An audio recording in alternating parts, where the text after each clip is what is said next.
9.11 테러가 났을 때 보스턴의 공항에서 탈취된 비행기가 테러 현장을 향해 날아가다가 펜실바니아 주의 한 숲속에 떨어졌습니다.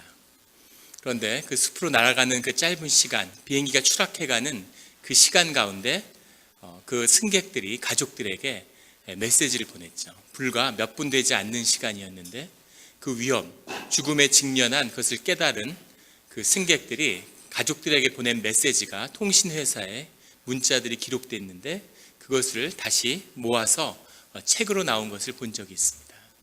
마지막 몇 분이 남았는데 내게 남은 시간이 10분, 내게 남은 시간이 20분인데 내 가족들에게, 내 자녀들에게 무슨 말을 남길까 하는 거죠.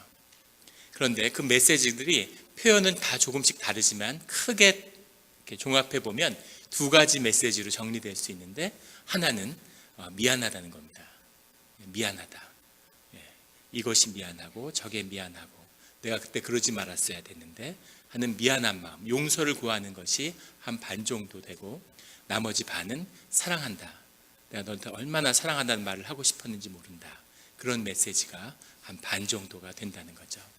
이것이 아마 우리의 삶의 마지막 순간, 죽음을 앞둔 우리 순간에 우리가 드릴 수 있는, 우리 가운데에서 심령에서 나오는 두 가지 고백일 겁니다.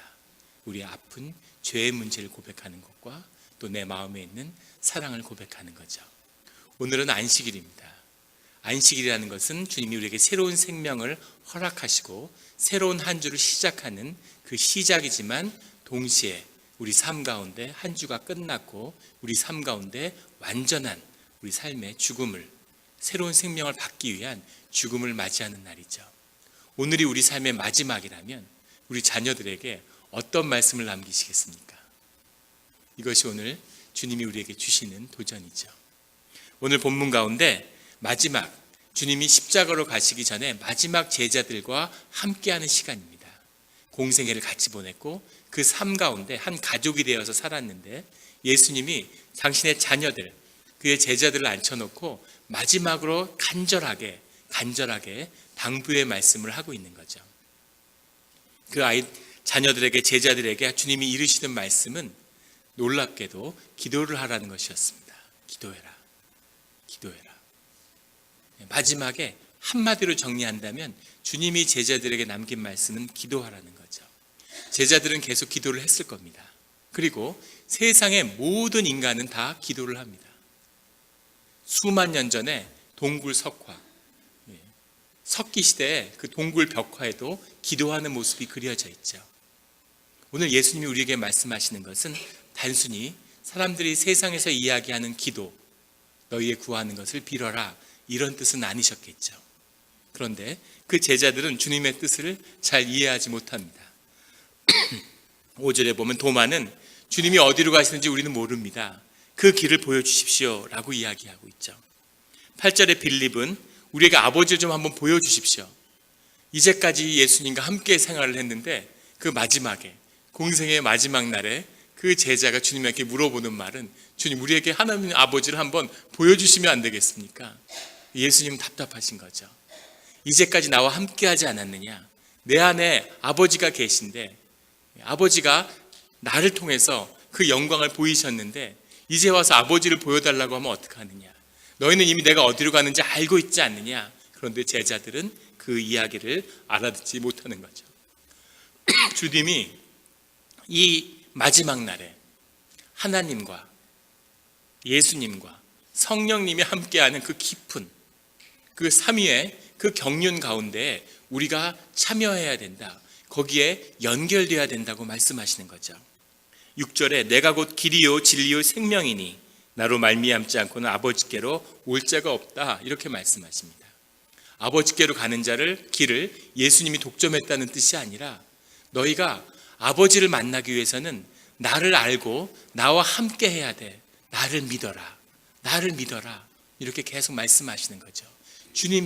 예수님이 정말 그의 제자들에게 마지막이 다급한 순간에 마지막으로 말씀하시고자 했던 뜻은 무엇이었을까요? 오늘 어머니 날인데 어머니의 사랑은 특별한 것이 있습니다. 우리 인류 가운데 많은 도전을 주는 질문들이 있죠. 어렸을 때는 아버지가 좋으냐 어머니가 좋으냐, 한 번쯤은 다 들어봤을 질문인데 대답하기 어려우셨을 겁니다. 사자와 호랑이가 싸우면 누가 이길까요? 그런 심각하고 답이 없는 어려운 질문들이 있죠. 그 중에 한 질문은 낳은 정인가 기른 정인가 하는 것입니다. 그게 없었다면 드라마가 되지 않겠죠. 아주 중요한 도전의 질문을 드리겠습니다. 3명의 어머니가 있는 거죠. 한 아이 위에. 근데 한 어머니는 자신의 난자를, DNA를 준 겁니다. 요즘엔 체외 수정이 됐죠. 그래서 다른 대리모의 자궁에 이렇게 수정하는 것. 이게 지금 미국에서 굉장히 선풍적인, 특히 LA 쪽에서 선풍적인 인기를 끈다는 기사를 본 적이 있는데, 나에게 DNA 정보를 물려준, 난자를 준 어머니가 있고, 나를 10달 동안 배 아파서 키워준, 낳아준 어머니가 있는 거죠. 그리고 나를 20년 동안 먹여주고 키워준 어머니가 있는 겁니다. 그 3 어머니 중에 자녀는 누구를 가장 어머니라고 가까이 느낄까요? 그것이 질문입니다. 누굴까요? 누구를 가장 어머니라고 느낄까요? 이렇게 의견이 엇갈릴 때는 저희 다수결을 한번 해봐야 되죠. 자, 우리 일부 예배 때 아주 흥미로운 결과가 나왔는데, 난자를 준, DNA를 준 엄마다. 한 분도 없으시군요. 그러면 10달 동안 배가 아파서 나를 낳아준 엄마다. 그리고 나를 길러준 엄마다. 일부 때는 세 개가 비슷비슷하게 갈렸는데 압도적인. 그런데 정답은 무엇이냐면, 과학자들이 오랜 시간 연구한 정답은 무엇이냐면, 나를 배 아파서 10달 동안 뱃속에 둔 어머니를 가장 어머니로 느낀다는 겁니다. 이상하죠? 20년을 키워준 엄마가 있는데, 그런데 그 뱃속에서 아이의 뼈와 살이 만들어지고, 그리고 뇌가 만들어지고, 그 무의식, 그 영이 생겨나고, 이것이 엄마하고 연결된, 탯줄로 연결된 엄마를 통해서, 엄마의 목소리를 통해서 뇌가 만들어지고 그 에너지를 먹고 자녀가 산다는 거죠. 그래서 10달 동안 배 아파 낳아준 어머니의 그 존재가 가장 아이에게 깊은 영향을 미친답니다. 생명의 띠로 연결되어 있는 거죠. 그래서 어머니가 기도하면 자녀가 그 기도를 받는 것입니다. 어머니의 기도로 자녀의 삶이 지켜지고 세워지죠. 훌륭한 그런 삶의 영웅으로 일어선 자기 자리에 이런 삶 뒤에는 항상 어머니의 기도가 함께하는 거죠. 제가 예전에 한 미국 교회 목사님을 뵌 적이 있습니다. 한국계 미국인 목사님인데, 그분은 어린 시절에 미국에 입양이 되셨대요. 6.25 전쟁 고하셨는데, 그런데 10대 때가 돼서 고등학교 다니고 이럴 때 굉장한 방황을 했답니다. 좋은 가정에서 잘 자라도 10대 때는 방황을 하는데, 10대가 되었을 때 자기 정체성에 대한, 왜 부모와 나는 다를까? 여기서 시작된 방황은 나중에는 이유를 알 수 없는 계속된 일탈로 이어졌던 거죠. 그런데 자기 마음 깊은 곳에는, 나중에 깨닫게 자기 자신의 마음의 깊은 심령 가운데는 자기 자신을 향한 그런 혐오 같은 게 들어있었다는 거예요. 부모가 나를 버렸다는 거죠. 부모가 아주 생명을 소중히 여기고 어머니가 자기 자식을 사랑해야 되는데, 어머니가 나를 가치없게 버렸는데 난 소중하지가 않구나, 나는 의미가 없구나, 이런 존재로 무의식적으로 느껴지는 거죠. 그래서 방황하는데 어느 날 보다 못한 그런 아버지와 어머니가 아들을 불러서 그 아버지가 자신의 입양하게 된 이야기를 해주더라는 거예요. 6.25 때, 전쟁 때 아버지가 군인으로 참전했는데 후퇴를 하면서 차량을 타고 이동하는데 다리를 지나가는데 다리 밑에서 아이의 울음소리가 들리더라는 거죠. 우렁찬 울음소리가. 그래서 다리 밑에 내려갔더니 거기 수많은 사람들이 죽어 있는데 그 틈 속에 아이의 울음소리가 들리더라는 겁니다. 거기 가까이 가니까 한 여인이 아이를 이렇게 안고 있는데, 그 여자가 옷을 다 벗어서 온몸이 시퍼렇게 동상이 된 상태로, 퉁퉁 얼어붙은 상태로 그렇게 죽어 있더라는 거죠. 그런데 아이를 온갖 옷으로 둘러싸서 아이는 큰 옷에 둘러싸여 있더라는 겁니다.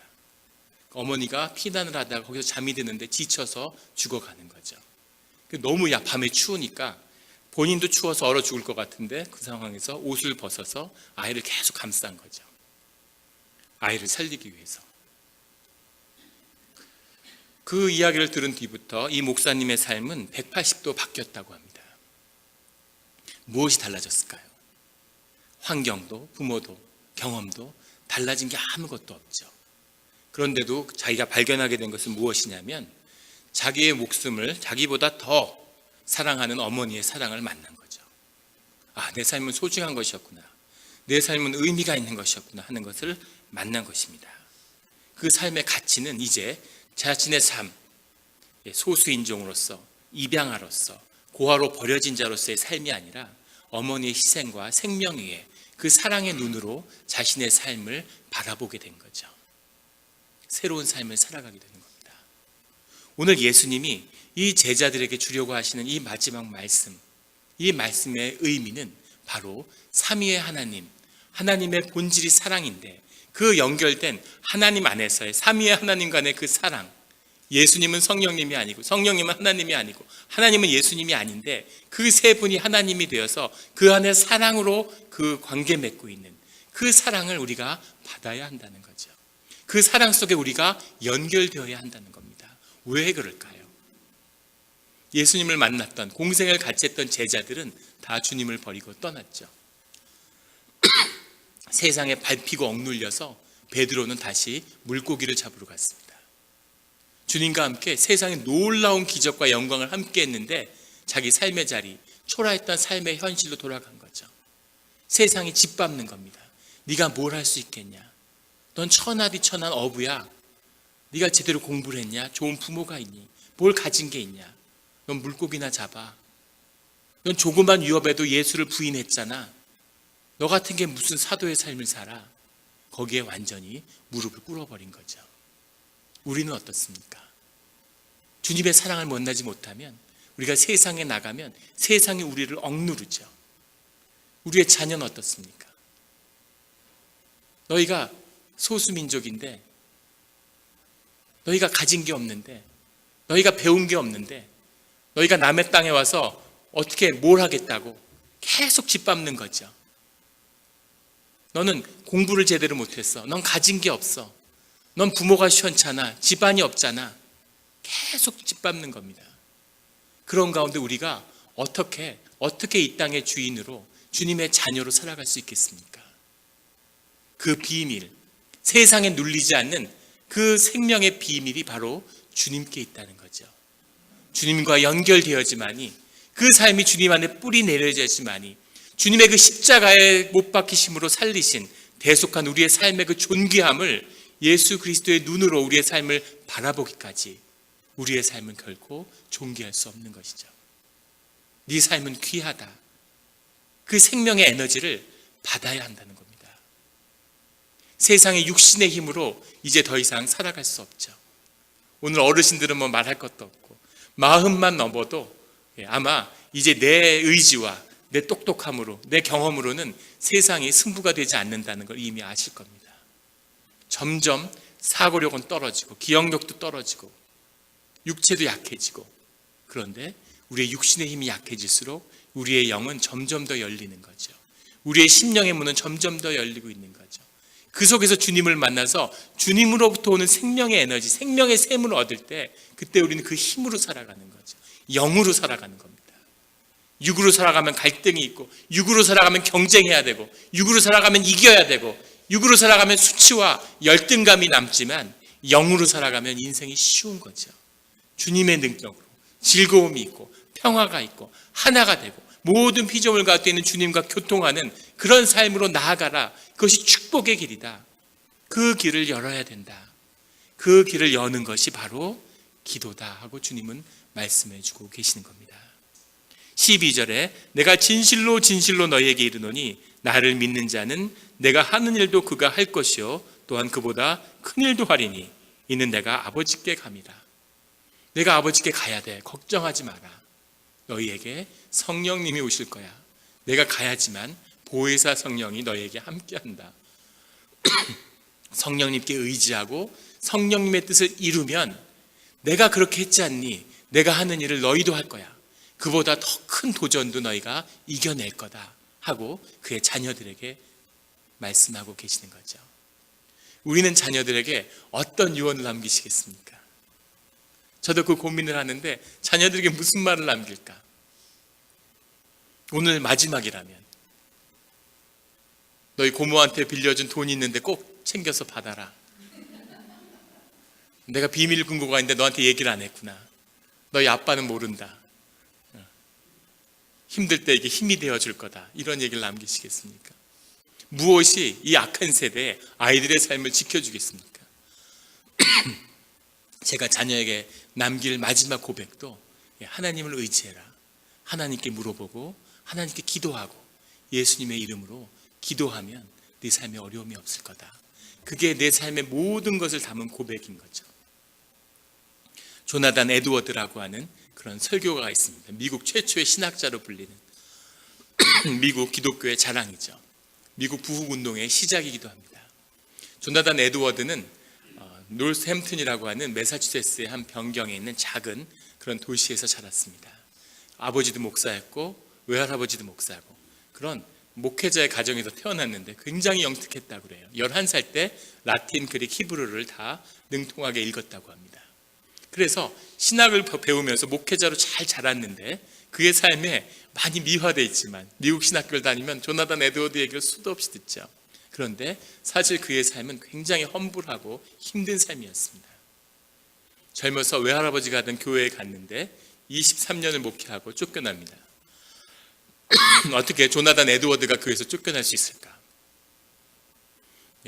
한 신학자는 교회에서 어떤 일도 일어날 수 있다는, 로이드 존스라고 하는 유명한 목회자죠, 영국에. 교회에서 어떤 일도 일어날 수 있다고 하는 사실을 보여주는 사건이다, 이렇게 그것을 회고했습니다. 그런데 예수님이 살아있을 때 바리새인들은 예수님을 돌로 치려고 했죠. 어떤 일도 있을 수 있는 것입니다. 그런데 조나단 에드워드의 삶은 그 교회에서 쫓겨난 다음에 그 다음에 스톤브리지라고 하는 한 교회를 사역하면서 시작하게 되죠. 그 교회는 인디안을 위해 선교하는 교회로 알려져 있습니다. 스톤브리지에서 여유 있는 환경이 조나단 에드워드의 새로운 신학을 펼치게 하는 계기가 됐다, 이렇게 이야기하는데 천만의 말씀이죠. 스톤브리지의 삶은 아주 비참하고 가난하고 추위에 찌든 그런 삶이었다고 합니다. 매사추세츠의 변경이었는데, 지금의 매사추세츠는 동부의 끝이지만 그 시대에는 19세기의 캘리포니아보다도 먼 가장 서부의 끝에 있던 변경의 도시죠. 인디안을 선교하겠다고 갔지만 지금도 그렇지만 세상에 어떤 인디안이 백인 목사가 하는 교회로 오겠습니까? 단 한 명의 인디안도 7년 동안 그 교회를 찾아오지 않았다는 겁니다. 아무도 듣지 않는, 아무도 없는 회중 가운데 그 앞에 서서 매주 설교를 준비하고 설교를 한 것이죠. 저도 설교자지만 아무도 듣지 않는 설교를 한다는 건, 설교는 물론 사람을 향한 것이 아니라 주님을 향하고 세상을 향하여 선포하는 것이죠. 그러나 저 역시 1부에 설교할 때보다 2부에 설교하면 더 좋습니다. 힘을 받고 더 기분이 좋은 거죠. 아무도 듣지 않는 설교를 매년 7년 동안 준비한다는 게 어떤 마음이었을까? 설교자로서 주님 앞에서 내 소명은 뭘까? 내 삶은 뭘까? 늘 이런 생각을 하지 않았을까요? 주님께 기도하면서 조나단 에드워드는 무슨 기도를 했을까? 조나단 에드워드가 7년간의 사역을 마치고 프린스턴 대학의 총장으로 돌아오게 됩니다. 지금의 프린스턴 대학이 아니죠. 그 시대에는 작은 학교였습니다. 하지만 이제 총장으로 와서 이제 좀 복된 삶을 사나 했는데 부임한 지 석 달 만에 병에 걸려서 사망하고 맙니다. 마지막 죽기 전에 자신의 딸에게 남긴 유언은 하나님을 신뢰하고 그리고 두려워하지 마라라는 말을 남기고 갔다고 그래요. 조나단 에드워드가 무슨 기도를 했는지는 알려져 있지 않지만 조나단 에드워드가 죽은 다음에 150년이 지나서 1900년이 됐을 때 미국 사회학계에서 조나단 에드워드의 후손들이 어떻게 됐는지 궁금해하기 시작한 거죠. 왜냐하면 조나단 에드워드의 그 남겨진 설교문들이 점점 더 위력을 발휘하고 미국의 부흥운동의 씨앗이 됐기 때문입니다. 그 영향력이 점점 커가니까 우리가 안중근 의사의 후손 어떻게 됐을까? 안창호 의사의 선생의 후손 어떻게 됐을까 궁금한 것처럼 조나단 에드워드의 후손들은 어떻게 살고 있지 궁금해진 거죠. 그래서 그의 후손 860명 되는 그 후손들을 전부 찾아서 전수조사를 했습니다. 그 자손들은 어떻게 살고 있는지. 그랬는데 1900년을 기준으로 그 안에 부통령이 한 명 있었고 그 다음에 연방 상하원의원이 한 30여 명 되고 판사가 한 130명 되고 육군의 장성이 한 75명 정도 되고 당시 대학 총장이 한 12명, 대학 교수가 100여 명이 되고 믿어지지 않는 그런 성취의 삶들을 후손들이 누렸던 거죠. 그래서 조나단 에드워드는 다시 화제거리가 되죠. 그 집안에 뭐가 있었길래 그 자손들은 그렇게 번성할 수가 있었을까? 신기한 거죠. 그런데 더 신기한 건 조나단의 후손 가운데 목회자가 100명 이상 나왔다는 겁니다. 목회자로서 그 가난하고 찌든 추위 가운데 비참한 삶을 살다가 그 삶을 끝맺게 됐는데 그 자녀에게 남긴 유산이 무엇이길래 그 자녀들이 계속 목회자의 길을 선택했을까 하는 거죠.